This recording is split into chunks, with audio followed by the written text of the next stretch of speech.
dia itu semacam saudara kembarnya saya lah, secara jiwa. Dan umurnya 43, dekat dengan umur teman-teman saya dan anak saya. The real hero. Dan jangan lupa pesannya untuk para netizen, pemirsa. Cuci tangan. Subscribe, like, komen, ya kan? Oke, sip.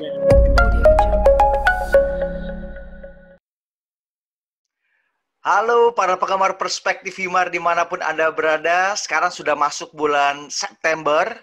Mudah-mudahan sih seperti lagunya Vina Panduwinata, September ceria. Tapi apakah awal September seceria itu bagi senior saya, mentor saya, idola saya yang satu ini, Wimar Witular? Yo! Gimana September? Apakah seceria itu buat WW atau justru menatap September kayaknya agak sedikit khawatir nih? Ceria September. September ceria ya? Ya. Oke. Singkat banget jawabannya. Kemarin kedengar-dengar abis ngobrol-ngobrol sama Grace Natali, abis ngobrol-ngobrol sama Gubernur Ganjar. Apa sih? Ada berita baru apa dari mereka yang menarik? Ya, pokoknya ngejar ketinggalan saya dari Didit. Pokoknya semua omongan Didit ternyata benar. Betul ya, We? Jadi nyata itu orang-orang baik dan asik gitu, We, ya? Ya, orang baik.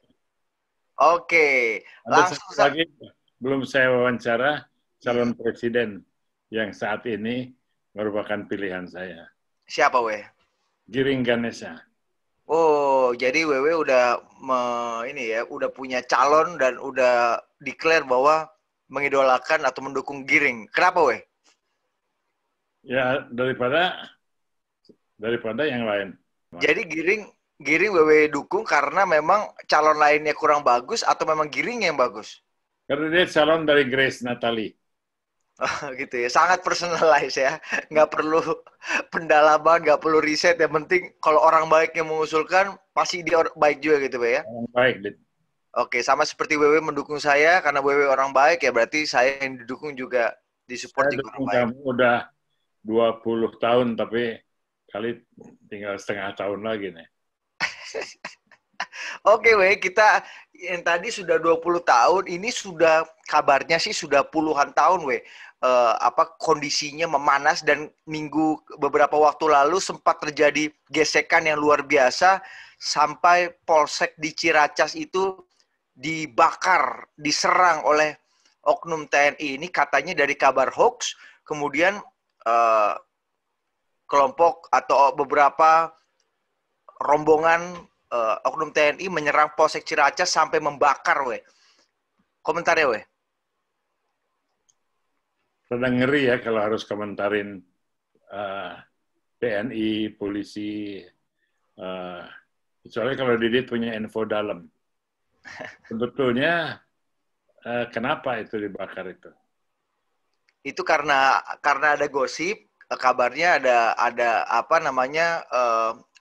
anggota TNI yang diserang oleh anggota kepolisian. Ternyata kabarnya bohong, tapi markas polisinya sudah keburu diserang. Dan Jenderal Andika Perkasa, Kepala Staf Angkatan Darat, tegas banget, We. Dalam pidatonya dia mengutuk keras dan meminta bukan hanya dihukum militer, tapi juga dihukum pidana dan mengganti seluruh kerusakan. Jadi nggak dibela itu sama sekali tentara-tentaranya yang menyerang Polsek Ciracas. Ini menurut Wewe gimana, We? Apakah memang ini sebenarnya problem laten antara polisi dan TNI yang memang agak kenceng, atau memang ini karena berita bohong, jadi sebenarnya efeknya bisa menyulut?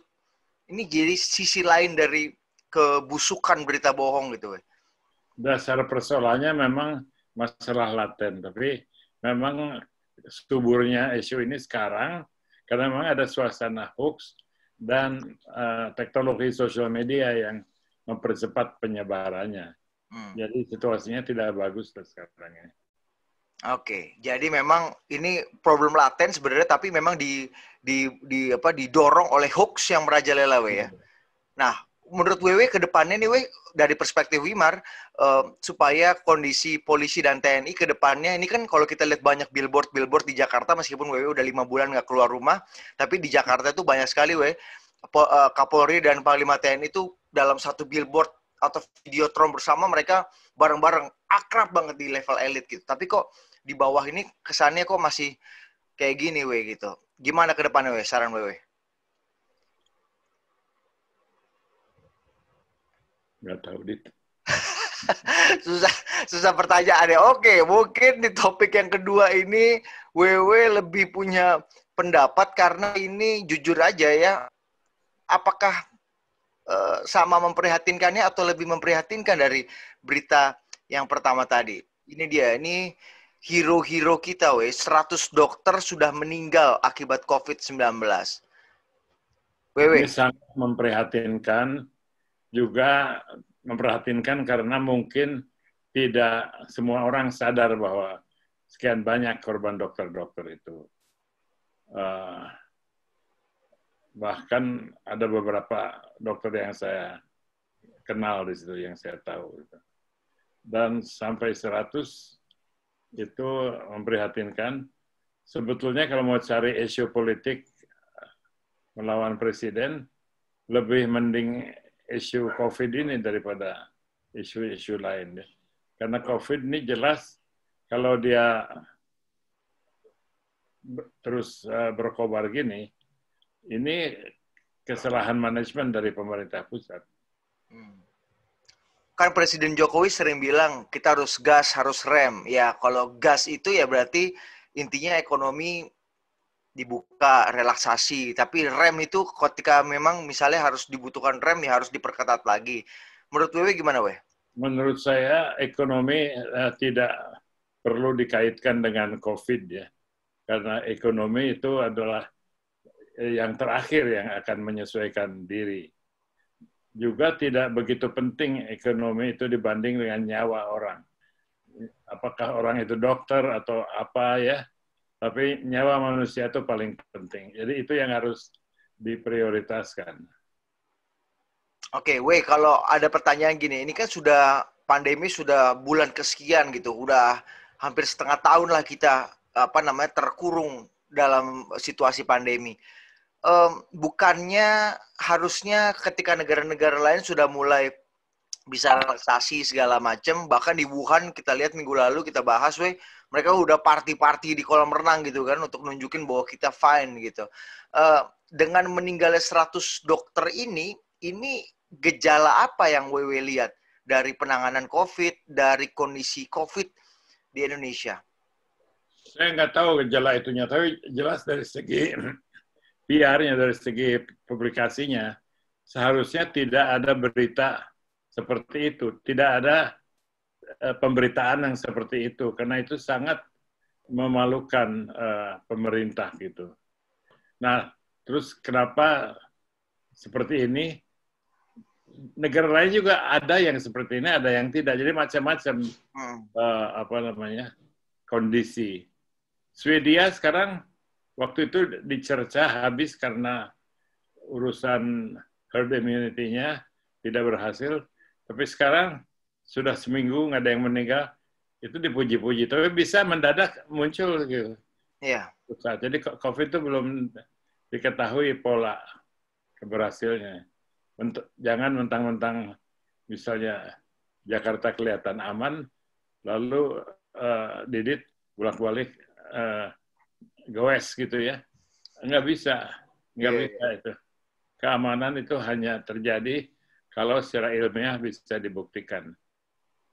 Oke, jadi termasuk wacana untuk membuka bioskop sebentar lagi. Oh, kalau khusus wacana bioskopnya saya sangat heran itu kok begitu IQ rendah gitu ya.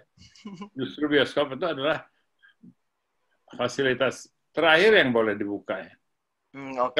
Kalian aja buka final PSSI atau apa di Bung Karno. Oke, ini yang juga jadi berita dunia. Kita nggak ngomongin Amerika lagi sekarang karena WW udah banyak banget ngomong Amerika ya. Nah, kita ngomongin Jepang aja nih, Perdana Menteri Jepang Shinzo Abe resmi mundur dari jabatan karena alasan kesehatan. Nah, AB yang berusia 65 tahun mengalami radang pada sistem pencernaan selama bertahun-tahun, namun kondisinya diperkirakan memburuk baru-baru ini. Komentar weh soal AB. Pasti kamu nggak tahu Shinzo Abe itu anaknya Shintaro Abe. Shintaro Abe itu siapa weh?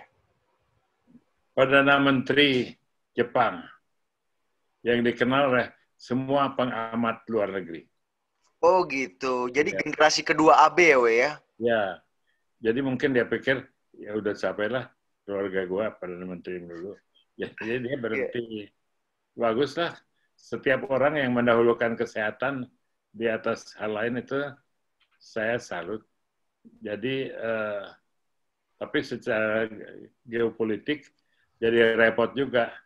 Korea Utara tidak stabil karena orangnya stroke. Terus Cina begitu, Jepang begini. Jadi tidak ada pegangan. Amerikanya ngaco gitu. Ya.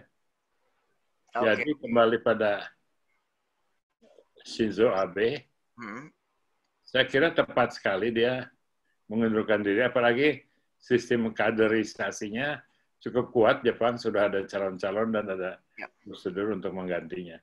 Hanya hebatnya dia bisa bertahan begitu lama, paling lama di antara Perdana Menteri yang bertahan. Nah, menurut WW, apa yang membuat leadership AB itu cukup lama gitu di Jepang?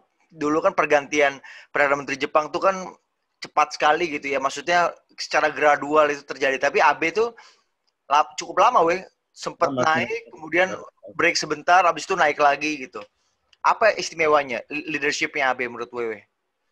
Karena dia tidak mengandalkan power, tapi mengandalkan kompromis, diplomasi, dan ya hal-hal semacam itu. Kalau mengandalkan power di Jepang itu akan langsung jatuh. Dia bijak jadi. Ini pun jangan-jangan mundur pura-pura lagi mundurnya.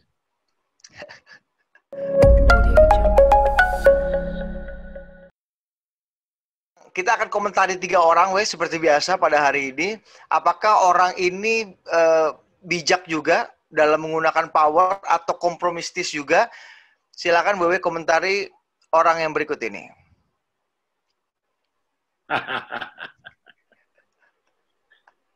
Ini boleh diketawain kayak orang itu.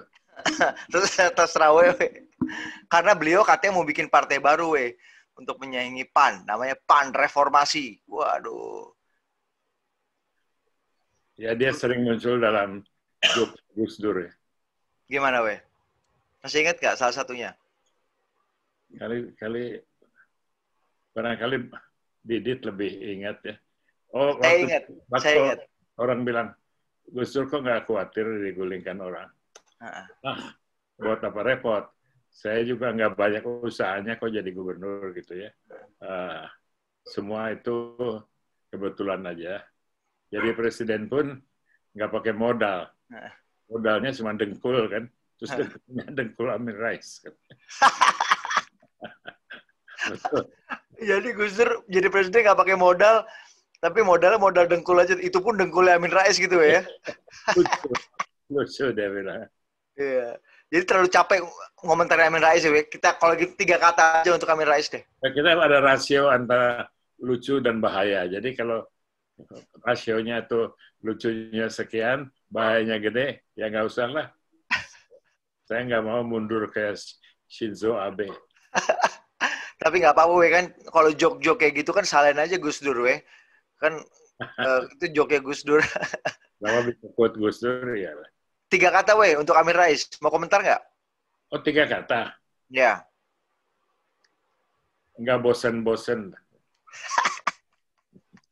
Nggak bosen-bosen. Harusnya bosen ya, weh, ya, karena udah harusnya fade away. Nggak berhasil aja, masih terus. Gitu. Oke, ini juga jadi topik pembicaraan. Jenderal Andika Perkasa, weh. Wah, Kepala Staf Angkatan Darat yang agak galak. Komentar. 3 kata. Keren, gagah, tapi bukan preman.